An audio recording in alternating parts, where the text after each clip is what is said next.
से हम लोग पैदा हुए, ऐसा पढ़े कि नहीं पढ़े मानव विकास के क्रम में? जी सर, जी सर। तो वैसे ही इवोल्यूशनरी थ्योरी पढ़ते हैं, तो वैसे ही कंपैरेटिव पॉलिटिक्स का बात है, वैसे ही जो सब डिसिप्लिन है, ये कंपैरेटिव पॉलिटिक्स पॉलिटिकल साइंस का सब डिसिप्लिन है।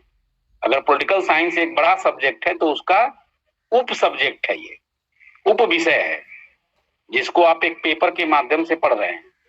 तो साइकोलॉजी वहां भी ऐसा नहीं कि जब पत्थर से शिकार कर रहा होगा, गुफाओं में रहा होगा, जब कोई नॉलेज नहीं रहा होगा, तब भी ह्यूमन साइकोलॉजी रही होगी, तब भी एनिमल साइकोलॉजी रही होगी, लेकिन उसका नॉलेज नहीं था, वो नॉलेज डेवलप्ड नहीं था, इवोल्यूशन नहीं हुआ था उसका।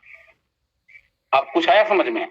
जी सर, एकदम से। ये दो तीन चीजों में समझो। देखिए, पढ़िए आप लोग, वही एकदम कोविड का खूब फायदा लिए हैं आप लोग, तो वो फायदा नहीं, वो नुकसान है। क्लास नहीं पढ़ना, सिलेबस नहीं पढ़ना, पीछे का कंसेप्ट नहीं पढ़ना, ये सब। जैसे देखिए, हमें लगता है जो लोग लड़के हमारा क्लास किए होंगे उनको हमने पढ़ाया था, और जो मेन चीजें हमने पढ़ा, कुछ चीजें छूट गई थी। अब उसमें किसी का दोष नहीं है, समय का कमी था भाई। फरवरी से क्लास चलेगी तो कितना कोई पढ़ाएगा? अभी देखिए कितना स्लो मोशन में, हम आपको 2 दिन का क्लास होता है लेकिन हम लोग 4 दिन पढ़ते हैं। टाइम टेबल में वेडनेसडे और थर्सडे है, लेकिन फ्राइडे सैटरडे भी पढ़ते हैं, और बहुत स्लो मोशन में पढ़ते हैं। तो थोड़ा सा क्लास का स्पीड बढ़ाया जाए, उसके लिए आप लोगों को सहयोग करना पड़ेगा। आप लोग तेजी तेजी से बताते रहेंगे यस सर करते चलेंगे तो फिर हो जाएगा, लेकिन समझ में आए तभी। सिर्फ यस मैन नहीं होना है, क्योंकि मेरा स्टूडेंट और पॉलिटिकल साइंस का स्टूडेंट यस मैन होना नहीं चाहिए, उसे क्वेश्चनिंग होना करना आना चाहिए, तभी आपका पॉलिटिकल साइंस पढ़ना सार्थक होगा। नहीं तो तानाशाह पैदा हो जाएगा सिस्टम जो है तानाशाह, और किसी के लिए फायदेमंद नहीं हो। चलिए, कल हम लोग साइकोलॉजिकल अप्रोच पढ़ लिए थे, तो अभी हम लोग पढ़ेंगे आज इकोनॉमिक अप्रोच। मॉडर्न में ही इकोनॉमिक अप्रोच है, यानी जो इकोनॉमिक्स का चश्मा लगा करके हम पॉलिटिकल साइंस की चीजों को पढ़ने का प्रयास करेंगे। किसी का इकोनॉमिक्स है इसमें? जी सर, मेरा है। हाँ, तो अब जैसे इकोनॉमिक्स का ज्ञान अलग है और पॉलिटिकल साइंस का ज्ञान अलग है कि नहीं अलग है? जी सर है। भाई अगर देखिए, पॉलिटिकल साइंस में भी डेवलपमेंट की बात होगी, इकोनॉमिक्स में भी ग्रोथ एंड डेवलपमेंट की बात होगी, लेकिन दोनों बातों में बहुत सारा फर्क होगा। तो अब हम लोग जो है इकोनॉमिक्स ही, और इसीलिए जब क्लासिकल वगैरह पढ़ते होंगे या थोड़ा सा जो पढ़े होंगे वो लोग जानते होंगे, तो पॉलिटिकल इकोनॉमी भी पढ़ाई जाती है उसमें, इकोनॉमिक्स में। जी सर। क्योंकि वहां से सेपरेशन देखिए। अब ये मॉडर्न एज है, तो मॉडर्न एज का स्पेशलाइजेशन का जमाना है। पॉलिटिकल साइंस में सोचिए कि कितना स्पेशलाइजेशन हो गया। पब्लिक एड का अलग हो जाएगा, कंपैरेटिव पॉलिटिक्स का अलग हो जाएगा, वेस्टर्न थॉट का अलग हो जाएगा, इंडियन का अलग। जैसे जैसे आप बढ़ते जाएंगे और जब रिसर्च करेंगे तो एक सिंगल टॉपिक पे करेंगे आप, प्लेटो पे नहीं करेंगे, प्लेटो के किसी एक सिद्धांत पे करेंगे, गांधी जी के किसी एक उस पे करेंगे, ठीक है? तो ऐसे जाके नॉलेज का स्पेशलाइजेशन होते चला जाता है।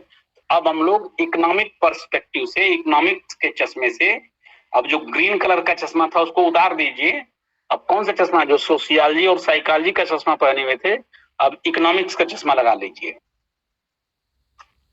तो ऐसा नहीं कि आप ही पढ़ने जा रहे हैं, बहुत से लोग इस पे काम कर चुके हैं, हम उनके काम की चर्चा करने जा रहे हैं कि ये भी एक पर्सपेक्टिव होता है। और ये जान लीजिए, जब आप पूरे अप्रोचेज पढ़ लेंगे तो, और ये पढ़ने का एक कारण यही है कि आपको बहुत सारे अप्रोचेज का जब आपके माइंड को नॉलेज हो जाएगा, तो आप किसी भी पॉलिटिकल इवेंट्स को, किसी भी घटना को, किसी भी राजनीतिक क्रम को, जैसे ही आप अफगानिस्तान की तरफ देखना शुरू करेंगे, तालिबान की तरफ देखना शुरू करेंगे, तो ये सारे अप्रोचेज अपने आप जो है अपनी अपनी किरणें डालना शुरू करेंगे, और आपको डेटा, ऑब्जर्वेशन, तमाम चीजें देना शुरू करेंगे।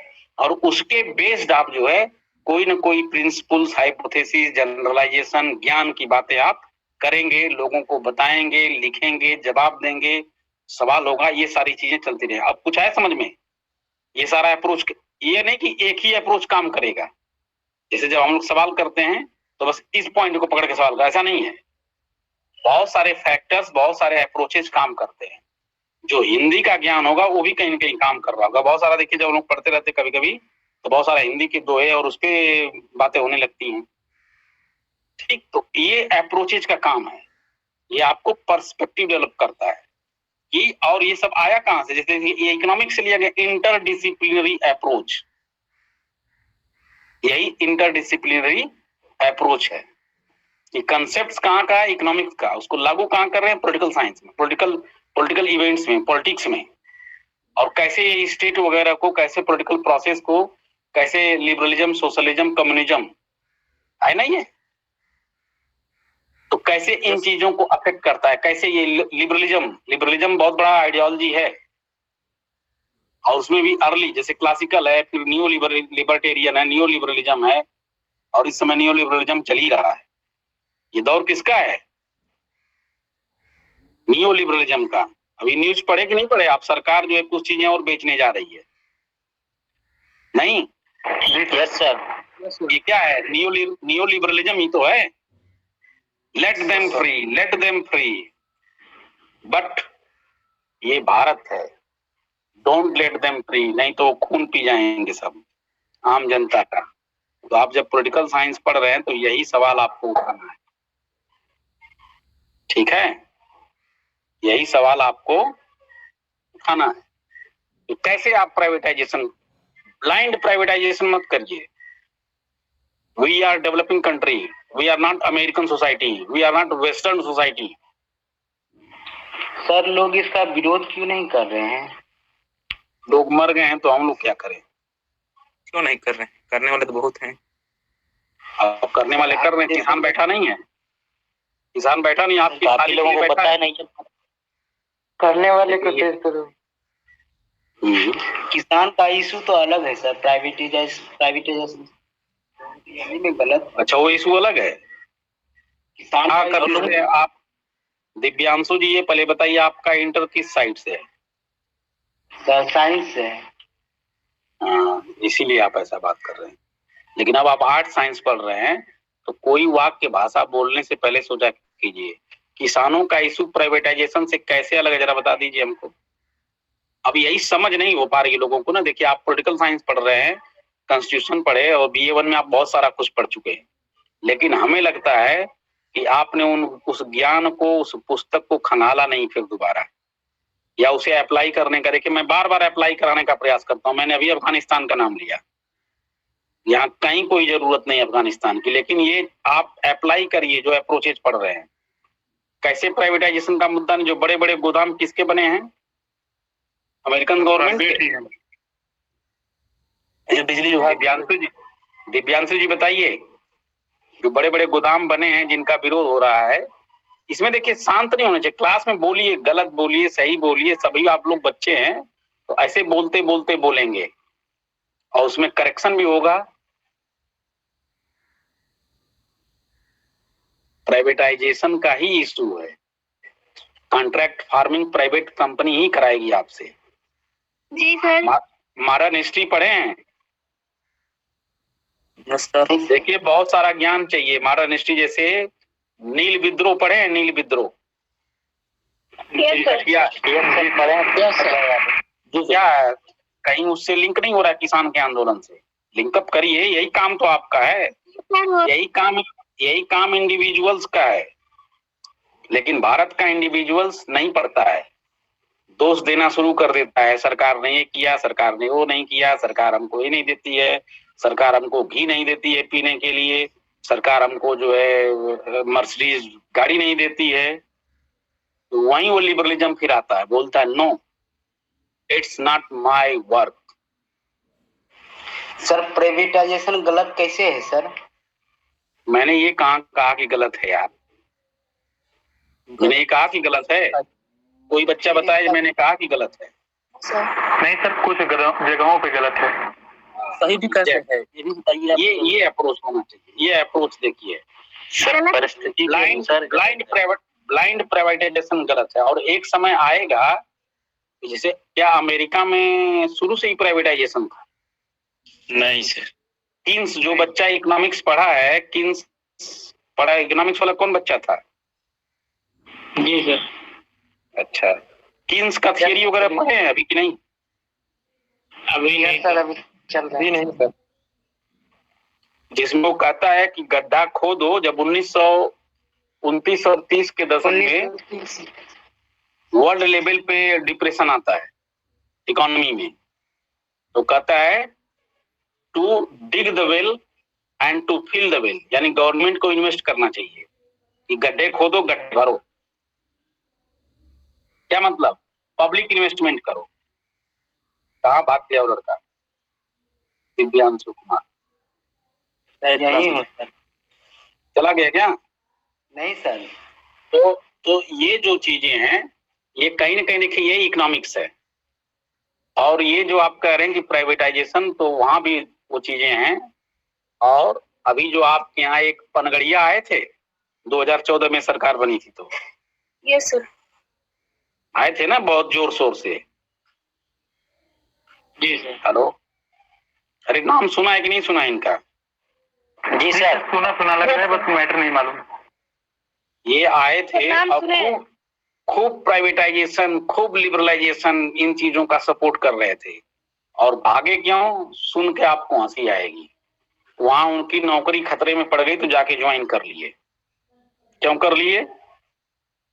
तुम हमें कह रहे हो कि ये वाली गोली खाओ और अपने जाके दूसरी गोली खा रहे हो, क्यों खा रहे हो? तो आपकी करनी और कथनी में फर्क है कि नहीं फर्क है? आप पब्लिक जॉब के लिए भाग रहे हो और हमको कह रहे हो कि कॉन्ट्रैक्ट पे रखो, कॉन्ट्रैक्ट पे रखो, सस्ता रखो, शिक्षा मित्र से पढ़वाओ। शिक्षा मित्र क्यों पढ़वाओ? शिक्षा मित्र से यार, शिक्षा मित्र का परिवार नहीं है, उसका क्वालिटी ऑफ लाइफ नहीं है। उसको 6,000 में पढ़वाओगे, 10,000 में पढ़वाओगे, और जब वो 50,000 पाएगा तो उसका परिवार सुख से नहीं रहेगा। आया दिव्यांशु जी समझ में फर्क? नहीं आया? नहीं आया तो कोई बात नहीं, इकोनॉमिक अप्रोच पे चलते हैं हम लोग। चलिए, तो जो प्रोडक्शन, देखिए इकोनॉमिक्स में किसकी हम लोग बात करते हैं? Production of goods and services और डिस्ट्रीब्यूशन की बात करते हैं। यही तो इकोनॉमिक्स बात होती है मोटी मोटी। जी सर। जी, तो अब देखिए प्रोडक्शन और डिस्ट्रीब्यूशन, ये तो इकोनॉमिक करेक्टर हो गया या इकोनॉमिक्स की बातें हो गई। लेकिन इन चीजों को रेगुलेट कौन करता है? ये चीजें गवर्न किससे होती हैं? तो क्या स्टेट की उसमें भूमिका है कि नहीं है? अभी पब्लिक सेक्टर प्राइवेट सेक्टर की बात हो रही थी कि नहीं हो रही थी? तो क्या पब्लिक सेक्टर जब भी आएगा तो स्टेट अपने आप आ जाएगा? और इसको प्राइवेट किया जाए कि पब्लिक किया जाए, ये डिसाइड कौन करेगा? ये डिसाइड ब्रह्मा विष्णु महेश तो करेंगे नहीं, ये डिसाइड तो स्टेट ही करेगा ना। ये डिसाइड स्टेट करेगा। तो कहीं ना कहीं production and distribution of goods and services में स्टेट और सरकार की बहुत बड़ी भूमिका है। कितनी बात क्लियर? जी सर। Yes sir. क्लियर हो गई। अब देखिए भूमिका है और इसी का सब लफड़ा है, इसी का मारामारी है। लोग कहते हैं कि सूट बूट की सरकार है, अडानी अंबानी की सरकार है। क्यों कहते हैं? इसलिए तो कहते हैं किसान अलग फड़फड़ा रहा है, बेरोजगार अलग फड़फड़ा रहा है। फड़फड़ा रहा है कि नहीं फड़फड़ा रहा है? जी सर। Yes sir.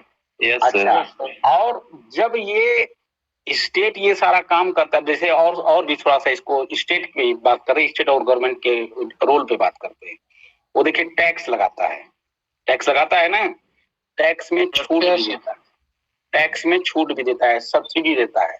तो बहुत सा जो बेसिक चीजें हैं वहां पे वो छूट देता है, लेकिन लग्जरियस आइटम पे टैक्स लगाता है। तो अब सोचिए स्टेट जो चाहता है, स्टेट का जो इंटेंशन है वही तो फॉलो होता है। स्टेट चाह देगा कि लॉकडाउन मींस लॉकडाउन, तो आप हैदराबाद से हवाई चप्पल पहने हुए बिहार के गांव में आपको आना पड़ेगा, नहीं आना पड़ेगा। जी सर। और कहां हवाई चप्पल वालों को हवाई जहाज की यात्रा के सपने दिखाए गए थे। यही रियल पॉलिटिक्स है। टू, जो कल साइकोलॉजी की बात हो रही थी, आया साइकोलॉजी इसमें? जी सर। हवाई चप्पल वाला भी कितना अच्छा लगता है, तभी हवाई यात्रा लेगा। तो सुनने में कितना अच्छा लगता है। और जब वो हवाई चप्पल ही पहन रहा है तो हवाई यात्रा कैसे करेगा? इसमें सवाल करना लाजमी है कि नहीं है? क्यों? क्योंकि उसके पास पेइंग कैपेसिटी ही नहीं, उसके पास पेइंग कैपेसिटी, और पेइंग कैपेसिटी होती तो रिबॉक, एडिडास, एसिक्स, बड़े बड़े ब्रांड का वो जूता पहनता है, और बड़े बड़े ब्रांड वाला ही हवाई जहाज की यात्रा करता है। और हवाई चप्पल वाला कहाँ यात्रा करता है? इक्का पे, बैलगाड़ी पे, ऑटो पे। नहीं, अब ये मत हमसे लड़ने लगना कि सर हवाई चप्पल भी पहन के लोग जाते हैं। कंसेप्ट पकड़िए। ये यही इमोशनल चीजों को आपको, साइकोलॉजी को भुनाना है। वही साइकोलॉजिकल अप्रोच था। देखिए, तो तमाम जो प्रोसेसेस इन्वॉल्व होती हैं, पॉलिटिकल प्रोसेसेस, किसमें? Distribution of goods and production में। और इससे क्लास जो है, क्लास का क्या होता है? क्लास कन्फ्लिक्ट होता है। और उसके लिए फिर बहुत सारे पॉलिटिकल आइडियोलॉजीज निकल के आते हैं, जिसकी अभी हम लोग चर्चा कर रहे थे। लिबरलिज्म, सोशलिज्म, कम्युनिज्म, ये सब क्या है? आइडियोलॉजी है कि नहीं है? आए तो मोटी मोटा आपको बी1 में भी दिखी होंगी, जिसमें लिबरलिज्म और सोशलिज्म, जिसको राइट एंड लेफ्ट, आया कुछ समझ में? दक्षिणपंथी और वामपंथी नाम सुना नहीं है? राइट एंड लेफ्ट सुने हैं सर। जेएनयू का ना, जेएनयू पे एक दोषारोपण होता है ना, वामपंथी का पे होता है कि दक्षिणपंथी का। तो ये बहुत सारा, देखिए हम लोगों को उसमें झगड़ा नहीं करना है, हम लोगों को इन चीजों को एनालाइज करना है, और एनालाइज करके अपना अपना सत्य खोजना है कि क्या सही है क्या गलत है। जैसे नहीं वो बच्चा बोला कि प्राइवेटाइजेशन, मैंने ये कहा कि प्राइवेटाइजेशन गलत है, बहुत सारी जगहों पे जो अच्छा है। जैसे अभी आप कंपेयर कीजिए स्टेट बैंक का सर्विस और आईसीआईसीआई बैंक का सर्विस कीजिए, आपको फर्क तुरंत समझ में आ जाएगा। मैं तो कहता हूं कि ओपन कर दो मार्केट को। जो ग्लोबल बैंकिंग सिस्टम लेके आना चाहते हैं, आने दीजिए। ये सारे जो स्टेट फंडेड बैंक हैं बैठ जाएंगे।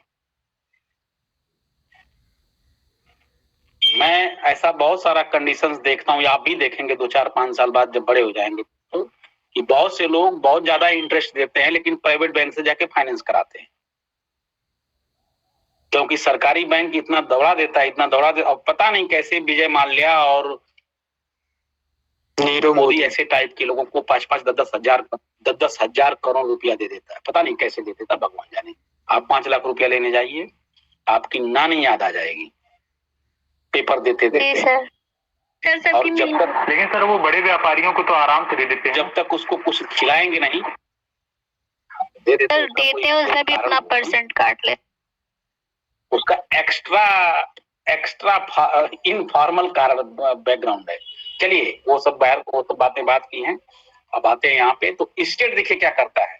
तो स्टेट रेगुलेट, जो ये लिबरलिज्म, सोशलिज्म, वामपंथ, दक्षिणपंथ पढ़ रहे हैं, ये इसीलिए आइडियोलॉजी जा रही है, विचारधारा है।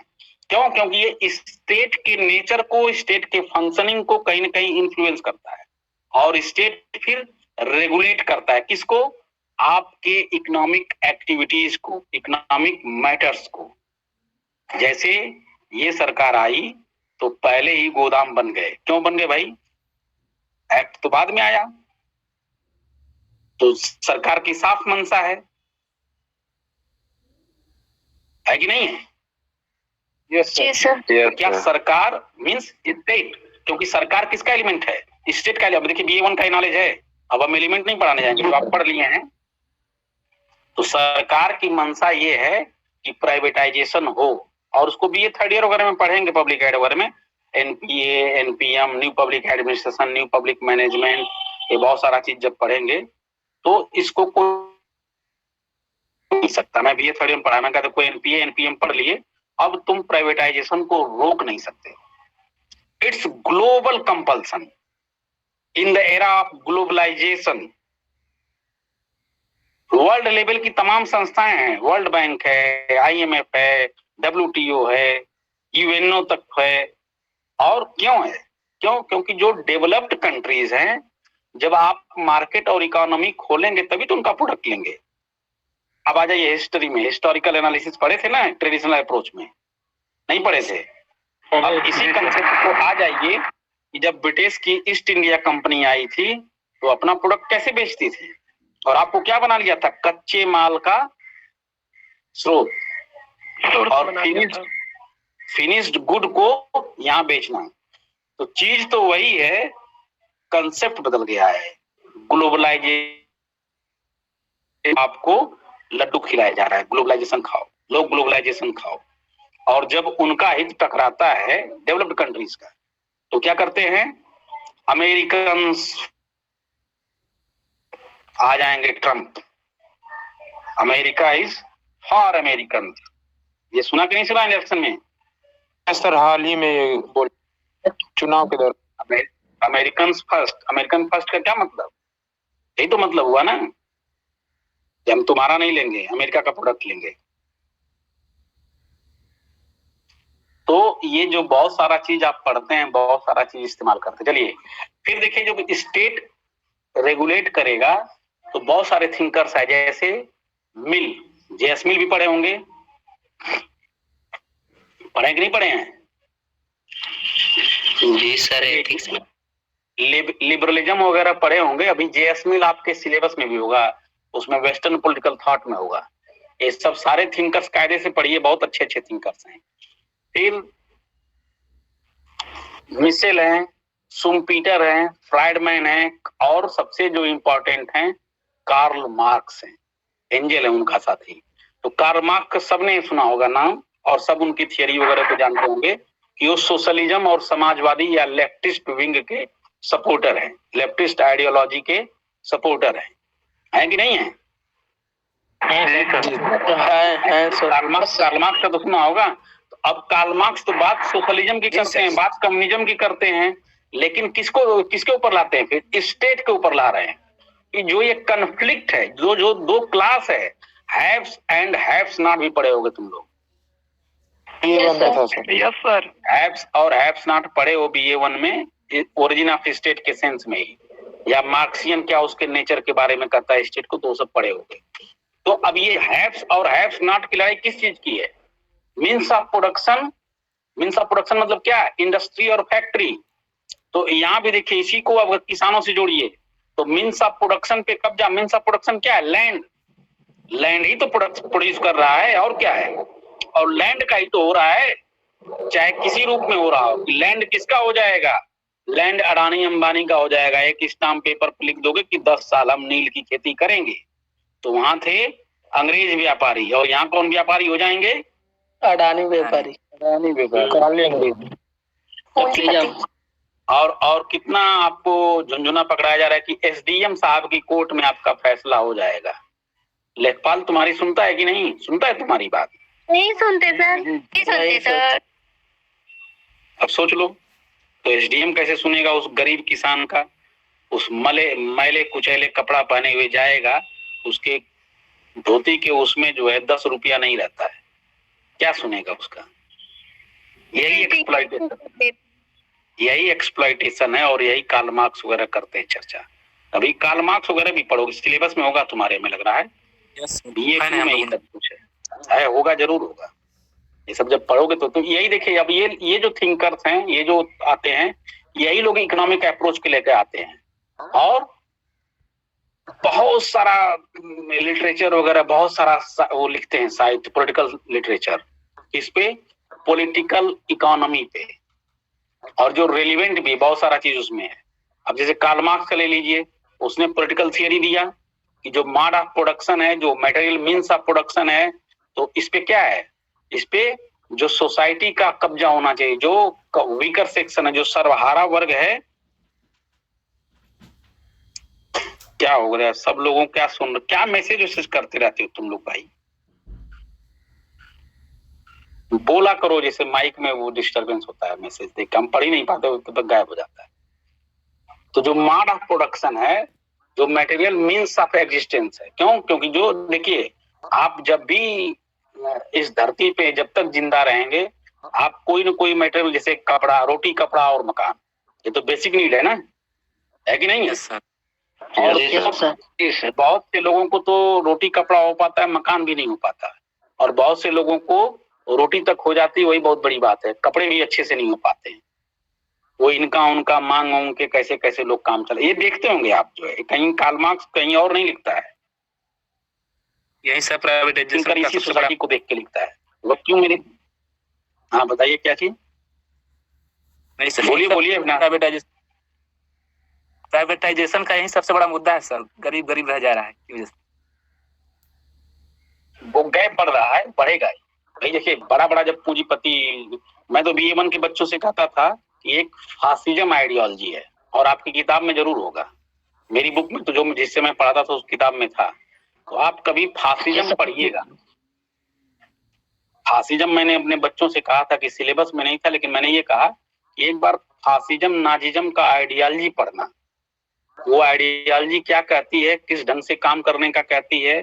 तो उसमें एक शब्द है कंसंट्रेशन ऑफ वेल्थ, क्योंकि अगर वेल्थ छिटका रहेगा तो उसको कंट्रोल करने मैनेज करने में असुविधा होती है, किसको, जो तानाशाह होता है। और कंसंट्रेशन ऑफ वेल्थ कर देंगे तो अपने लोगों को जब धन दे देंगे तो अपने लोग अपने होंगे, क्योंकि उनके इंटरेस्ट आपके इंटरेस्ट कहीं ना कहीं मैच करेंगे, नहीं? Yes sir. जी सर। जमींदार वगैरह क्या होते थे, जमींदार वगैरह क्या पैदा हुए थे, उनको अंग्रेजों ने बनाया था। क्यों बनाया था? जी सर। अपने हित के लिए बनाया था कि भाई कुछ लोग जमींदार होंगे। अब सोचो एक जमींदार बना दिया भारतीय आदमी को ही, और वो पूरे एरिया को गवर्न करता था, और जो वसूलता था फिर अंग्रेज उससे ले लेते थे, एक छोटा हिस्सा और रख लेता था। तो उसका जीवन तो मजे में था, लेकिन और लोगों को कितना कष्ट होता था। और जो ब्रिटिश गवर्नमेंट थी, ब्रिटिश सरकार थी, ब्रिटिश स्टेट था, ब्रिटिश गवर्नमेंट का क्या, ब्रिटिश स्टेट था, तो वो एक्सप्लॉइटेशन पे बेस्ड था, वेलफेयर स्टेट नहीं था। अभी वेलफेयर स्टेट को भी लोग, मैं सोशल मीडिया में कई सारे ऐसे पोस्ट देखता हूँ, उस पर भी सवाल उठाने की बात करते हैं सब। केजरीवाल को बुरा करते हैं, फ्री बांट रहा है, हम लोगों का पैसा बांट रहा है। तुम्हारा पैसा नहीं भाई, दैट इज कॉमन फंड, और उसमें सबका योगदान है, किसी एक व्यक्ति का योगदान नहीं। क्या? Yes sir. Yes sir. तो कार्ल मार्क्स जो है, ये जो मोड ऑफ प्रोडक्शन और तमाम ये चीजें कर रहे हैं कि प्रोसेस ऑफ पॉलिटिकल, सोशल और इंटेलेक्चुअल लाइफ, सबको ये जो मीन्स ऑफ प्रोडक्शन है, ये क्या करता है, ये उसके लिए एग्जिस्टेंशियल कंडीशन है, उसको इन्फ्लुएंस करता है।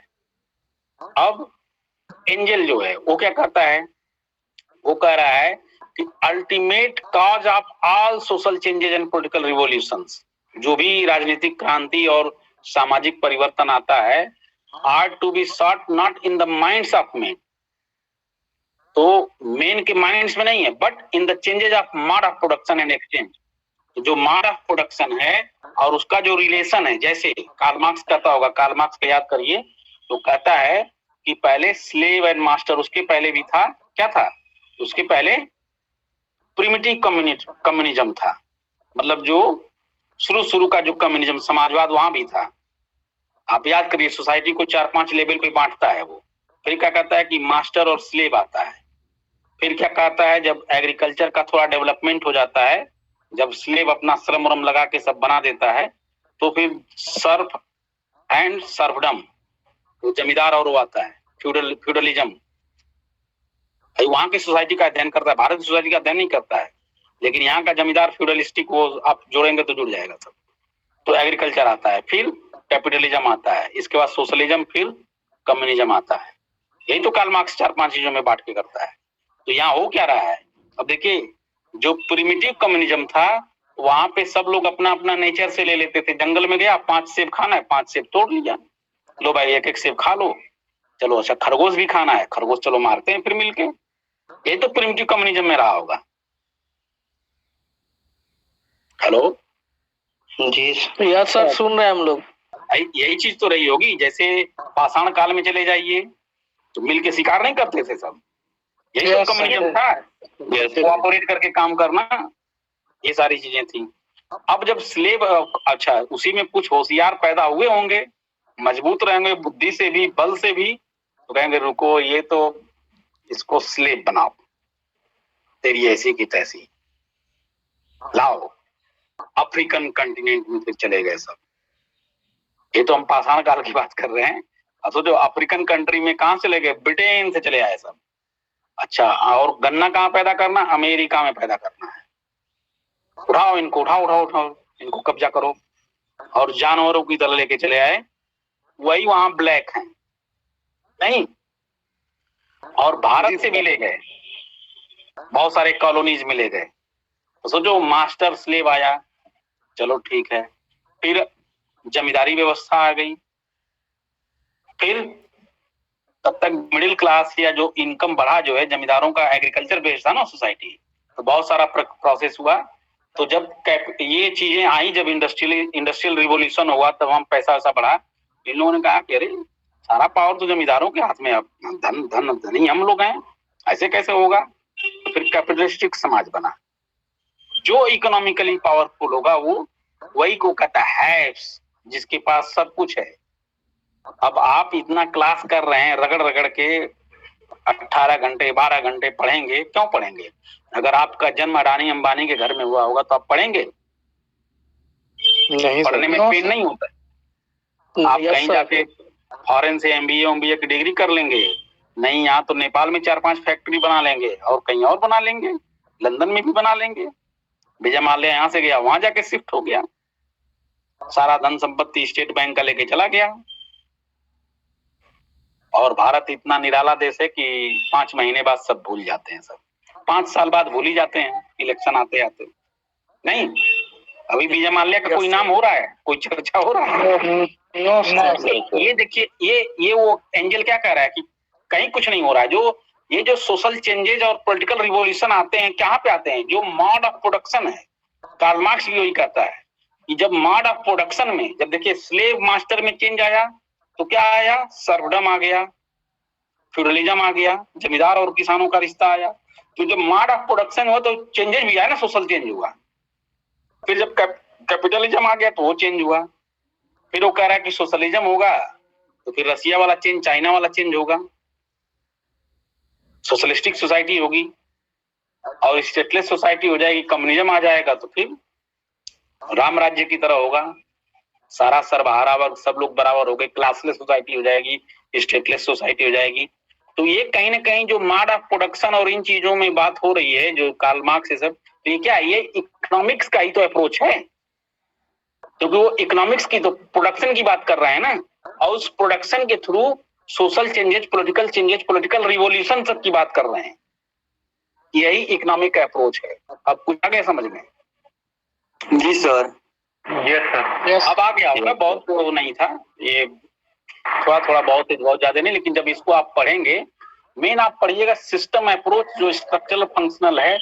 देखिए बुक्स में बहुत अच्छा दिया हुआ है, और बुक्स का पूरा पढ़ाना इतना आसान, बस हमें क्या है, आपको कंसेप्ट क्लियर हो जाए, और क्लैरिटी रहेगी तो किताब तो आप 5 बार पढ़ जाएंगे। और जब इंटरेस्ट से पढ़ेंगे, जब चीजें समझ में आएंगी तो बहुत अच्छे से पढ़ेंगे आप। और बहुत सारा कुछ जैसे इकोनॉमिक अप्रोच में आप ला सकते हैं। और आज के दौर में वही सब कन्फ्लिक्ट चल ही रहा है। अब देखिए पॉलिटिकल इशू क्या है, किसान बिल, सरकार रुकी हुई है, और वेस्ट बंगाल में हरा ही दिया, और यहाँ देखिए आ ही रहे हैं सब यूपी के इलेक्शन में। तब सोचिए, है इकोनॉमिक प्रोडक्शन की बात, लेकिन कैसे पॉलिटिक्स को इन्फ्लुएंस कर रहे हैं वो। और यही स्टडी करना किसका काम है, कंपैरेटिव पॉलिटिक्स का, इंटरडिसिप्लिनरी अप्रोच के थ्रू। और ऐसा नहीं है, तमाम पॉलिटिकल साइंटिस्ट, तमाम पॉलिटिकल थिंकर, थिंक टैंक दोनों तरफ लगे होंगे, चाहे कांग्रेस की तरफ कहिए, चाहे भाजपा की तरफ कहिए, या अन्य पार्टियों की तरफ कहिए। ये यूपी के इलेक्शन को लेके तमाम स्ट्रेटजी और तमाम सजेशन और तमाम चीजें बननी शुरू हो गई होंगी। आया समझ में? चलिए एक अप्रोच और छोटा सा देख लेते हैं। देख लीजिए, टाइम है कि नहीं? टाइम नहीं तो कल। चलिए, तो क्वांटिटेटिव अप्रोच है। क्वांटिटेटिव अप्रोच छोटा सा है, कर लेते हैं इसको, क्योंकि थोड़ा सिस्टम अप्रोच में टाइम लगेगा। उसमें डेविड स्टम भी पढ़ाना पड़ेगा, और आमंड ओमंड का है, तो थोड़ा सा उसमें टाइम लगेगा। और उसके बाद एक जो बिहेवियरल अप्रोच है, और इसके बाद मार्क्सियन अप्रोच अलग भी है। मार्क्सिस्ट का थॉट भी, उसको इग्नोर नहीं किया जा सकता, तब जाके ये अप्रोच समाप्त हो जाएगा। और उसके अलावा और भी सिमुलेशन और तमाम अप्रोच होगा, थोड़ा थोड़ा आप लोग पढ़ लीजिएगा, लेकिन सिस्टम और कार्ल मार्क्स और बिहेवियर, 3 अप्रोच कायदे से पढ़ना है। तो जैसा नाम से ही लग रहा है आपको, क्वांटिटेटिव अप्रोच। जो क्वांटिटेटिव अप्रोच, इसका ये किस सब्जेक्ट का विषय है? ये है स्टैटिस्टिक। स्टैटिस्टिक को हिंदी में क्या कहते हैं?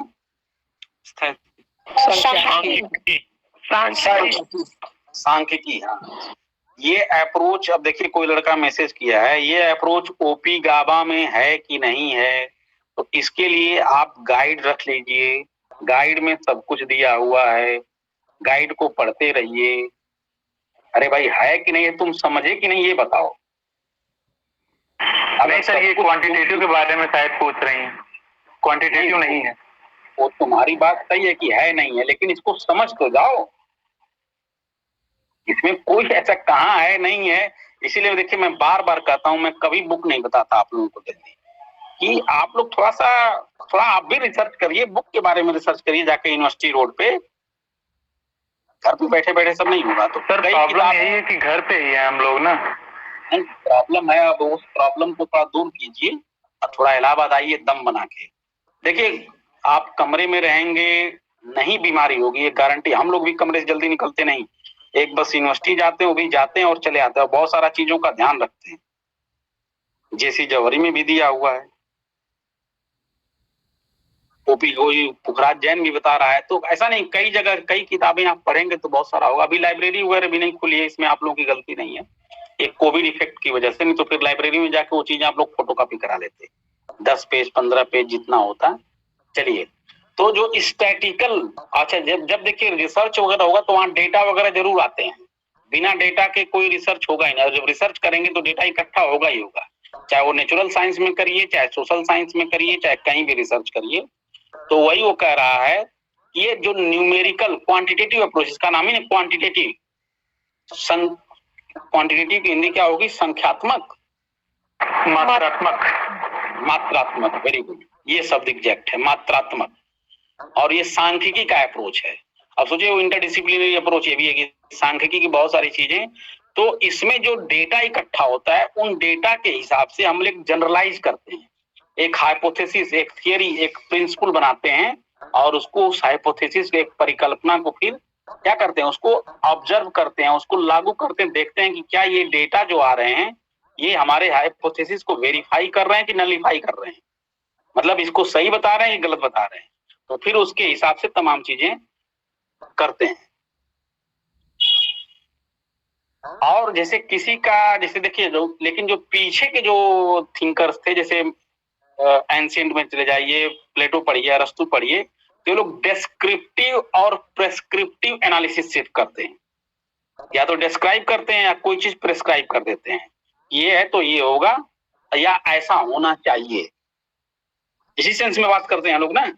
तो सिर्फ इससे जो, लेकिन जो पॉलिटिकल रियलिटी है, जो पॉलिटिकल सिचुएशन या पॉलिटिकल प्रॉब्लम्स आते हैं, सिर्फ डिस्क्रिप्टिव या प्रेस्क्रिप्टिव होने से, उसका एनालिसिस करने से उसका हल नहीं निकलता। तो उसका हल कैसे निकलेगा? तो स्टैट्स के तमाम डेटा वगैरह इकट्ठा करके, तमाम फार्मूला लगा करके, और वो चीजें हम लोग रिसर्च वगैरह में करते हैं। जब रिसर्च वगैरह हम लोग करते हैं तो वो बहुत सारा टूल्स हम लोग इस्तेमाल करते हैं। अगर 9th 10th में आप थोड़ा सा स्टैट्स पढ़े होंगे ना, जैसे बार डायग्राम और ये सब क्या क्या, ठीक है, नेक्स्ट क्लास कीजिए, बस बहुत ज्यादा नहीं है, थोड़ा सा है, आप अपना क्लास ज्वाइन कर लीजिए, ज्यादा नहीं है, बहुत, बस ये इतनी बहुत सारी बातें हैं। तो जो डायग्राम आप बनाते हैं उनसे बहुत सारा चीज आप बताते हैं कि देखिए ये चीज है तो ये चीज इतना है, ऐसे करके वो रिसर्च का, तो ये स्टैट्स की चीजों को इस्तेमाल करते हैं। या पाई चार्ट बना के, कभी आप देखे होंगे, बजट का देखे हैं कि ये बजट आता कहाँ से, बजट जाता कहाँ है। तो ठीक ऐसे ही ये तमाम चीजें जो है स्टैट्स का इस्तेमाल किया जाता है, कि वहाँ इकोनॉमिक्स में इस्तेमाल किया जाए, बजट में, वैसे रिसर्च में भी किया जाता है कि इतने लोगों से हमने सवाल किया तो इतने लोगों ने ये, जैसे मान लीजिए हम वोटिंग बिहेवियर पे कर रहे हैं, तो हम ये कहते हैं कि अच्छा ठीक है, आप किसको वोट करेंगे और क्यों करेंगे? तो कुछ जवाब देगा ना। ऐसे हम क्वेश्चनर बनाते हैं और ये डेटा इकट्ठा करते, फिर उन लोगों को एक उसमें रखते हैं कि अच्छा ये जो एकेडमिशियन से हमने चर्चा किया तो उन्होंने कहा कि हम इस पार्टी के, ठीक है। हाँ, एग्जिट पोल का भी वैसे ही होता है, वो भी क्वांटिटेटिव एनालिसिस ही है। एग्जिट पोल भी सही कहा उन्होंने। तो क्वांटिटेटिव मतलब मात्रात्मक चीजों को उपयोग करना, स्टेट्स के फार्मूला वगैरह लगा करके। और एक थिंकर रहे हैं, वो क्या कहते हैं, जो इस अप्रोच की, तो कहते हैं कि there is safety in numbers. जो नंबर से वहां क्या है, सेफ्टी है। और सेफ्टी क्या है, क्योंकि साइंटिफिकली वैलिडिटी, उसको जो वैलिडिटी उसका, उस प्रपोजिशन का कि कहाँ क्या होता है, उसका साइंटिफिकली वैलिडिटी चेक कर सकते हैं। और उसके लिए टेबल्स, चार्ट्स, ग्राफ्स, ईटीसी, जैसे मैंने पाई डायग्राम का, बार डायग्राम का, ये सब बना करके पूरा एनालिसिस किया। जैसे मान लीजिए स्टडी ऑफ इलेक्टोरल बिहेवियर की बात हमने की कि कोई क्वेश्चन आपसे आस्क किया जाएगा और आप उसका जवाब देंगे, ठीक है। और बहुत सारा चीज उसमें होता है। फिर तमाम, जैसे देखिए लेजिस्लेचर में, ऑर्गेनाइजेशन में, अचीवमेंट, तमाम और सब जो फेलियर ऑफ गवर्नमेंट पे ऐसे सब सवाल होगा, वोटिंग एंड क्रॉस वोटिंग पे भी बातें होंगी, तमाम ये सब। तो इसके लिए क्या जवाब आएगा, तो उसी को क्वांटिटेटिव डेटा के रूप में फिर उसको बनाना पड़ता है, फिर उसको सेग्रीगेट करना पड़ता है। फिर उन चीजों का और ये क्वांटिटेटिव अप्रोच अपना करके हम एक हाइपोथेसिस या कुछ भी प्रिंसिपल, सिद्धांत, थियरी देने का प्रयास करते हैं, ठीक। अब जैसे मान लीजिए इस पे रिसर्च आप कर रहे हैं या इस चीज पे ज्ञान प्राप्त करने का कि जो डेमोक्रेसी है वो वेस्टर्न कंट्रीज में ही संभव सक्सेसफुल क्यों है। अच्छा, वेस्टर्न कंट्री अमेरिका भी है और यूरोप भी है, लंदन भी है, ब्रिटेन भी है। तो ब्रिटेन में पार्लियामेंट्री सिस्टम क्यों, यहाँ प्रेसिडेंशियल फॉर्म ऑफ गवर्नमेंट क्यों है। तो ये बहुत सारा मेथोडोलॉजी आप इस्तेमाल करेंगे। और इनमें जैसे बहुत से लोग ये हैं, उनके नाम हैं जैसे डॉक्टर गैलप, चार्ल्स मेरियम रही हैं, हेराल्ड गोस्ने। अभी आगे जब बहुत कुछ पढ़ेंगे ना, तो जैसे पीजी भी पढ़ेंगे तो उसमें बहुत सारे लोगों का नाम आएगा। और जो लेटेस्ट चीजें पढ़ेंगे तो उनमें और आएगा, क्योंकि ये लेटेस्ट ही डेवलपमेंट है कंपैरेटिव पॉलिटिक्स। कहाँ का, अमेरिकन पॉलिटिकल साइंस का। और 60s के दशक में ये सब चीजें आती हैं। तो ये जो सैमुअल लुबेल हैं और ये यूनाइटेड स्टेट्स वगैरह में ये लोग पाए जाते हैं। तमाम चीजें जो है ये बहुत ही सोफिस्टिकेटेड वेज डेवलप किए स्टडी करने का, electoral behaviour of the people. और इसी तरह ब्रिटेन में जो है नफील्ड कॉलेज एक हुआ है, तो उसने इलेक्शन सर्वे किया है कि एक कॉलेज है, कॉलेज ने इलेक्शन सर्वे किया है और ये दिखाने का प्रयास किया कि the vote shared by each party in general election. General election होता है तो जो पार्टी वहां पे दो है ना, लिबरल और कौन है, डेमोक्रेटिक, ये तो अमेरिकन है साहब। वहां पे कौन कौन पार्टी है, लिबरल और कंजर्वेटिव, कौन पार्टी है ब्रिटेन में? ब्रिटेन लिबरल और कंजर्वेटिव, ये अमेरिका का है। ये चलिए क्लियर कर लीजिएगा आप। लिबरल और कंजर्वेटिव की है सर। तो किस जो, हाँ सॉरी, सही कह रहे हैं आप। तो किस पार्टी को कितना वोट, इन सब चीजों का अध्ययन ये तो कैसे करेंगे? ये अध्ययन करने के लिए आपको क्वांटिटी बनाना पड़ेगा ना, और सर्वे करना पड़ेगा और डेटा बनाना पड़ेगा। ये सारी चीजों का इस्तेमाल करके फिर एक आप सर्वे करते हैं, इलेक्शन सर्वे करते हैं डिफरेंट कंस्टिट्यूएंसीज का, और फिर आप बताते हैं। और जो एग्जिट पोल का उन्होंने कहा वो ऐसे ही आता है, और ऐसे ही कुछ लोगों से पूछ के, कुछ चीजों से करके वो लोग फिर एक वो देते हैं, अपना भविष्यवाणी करते हैं कि इस पार्टी की सरकार बने। और कोई इतना एग्जैक्ट करता है कि एकदम उतनी ही सीट उस पार्टी की आती है। ये न्यूज चैनल का मत बात कीजिएगा, न्यूज चैनल तो सब बिकाऊ है।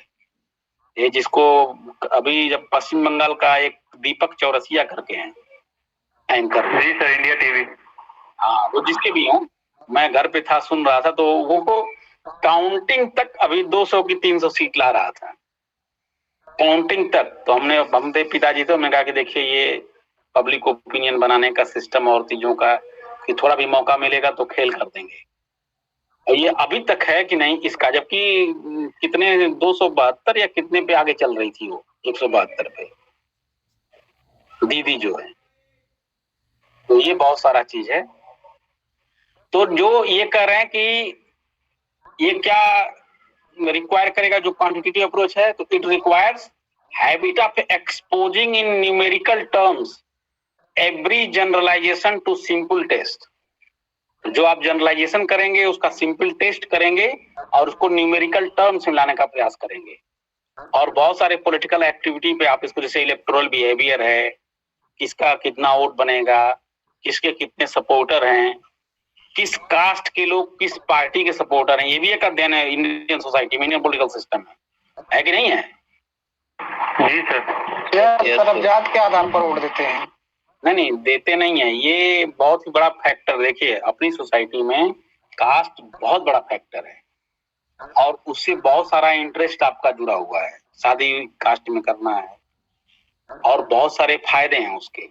तो ये बहुत सारा चीज बना करके ये चीजें जो है, तो इसीलिए वो उसका बिहेवियर जो है, और वोटिंग ही नहीं, बहुत सारा बिहेवियर उसका गवर्न करता है, इन्फ्लुएंस करता है। अब ये नहीं कि हम लोग जातिवादी नहीं हो जाएंगे, हम लोगों को एनालिसिस करना है, क्वांटिटेटिव एनालिसिस। अब इसको रिलीजन पे भी लागू कर सकते हैं। तो इस तरह ये हम लोग इकोनॉमिक अप्रोच और क्वांटिटेटिव अप्रोच की बात किए। कल हम लोग सिस्टम्स अप्रोच की बात करेंगे। कल शुक्रवार है ना, एक काम करते हैं, ये इस हफ्ते इसको हम लोग फ्राइडे सैटरडे मिला करके इस अप्रोच को समाप्त कर देते हैं, मॉडर्न अप्रोच को। तो ये यूनिट हम लोग की समाप्त हो जाएगी, फिर आगे वाली यूनिट का अध्ययन किया जाएगा। ठीक है जी सर। चलिए ठीक सर, है। एक क्वेश्चन है। हाँ बताइए जल्दी। सर अभी आप जो आप कह रहे थे कि जो शिक्षा मित्रों से पढ़वा लेंगे सर 6,000 में 10,000 में, अगर सर वैसा प्राइवेटाइजेशन कर दिया जाए। हाँ वो ये टॉपिक से संबंधित आप पूछे तो मैं उसका जवाब जो मुझे, देखिए व्यक्तिगत व्यू मेरा हो सकता है और व्यक्तिगत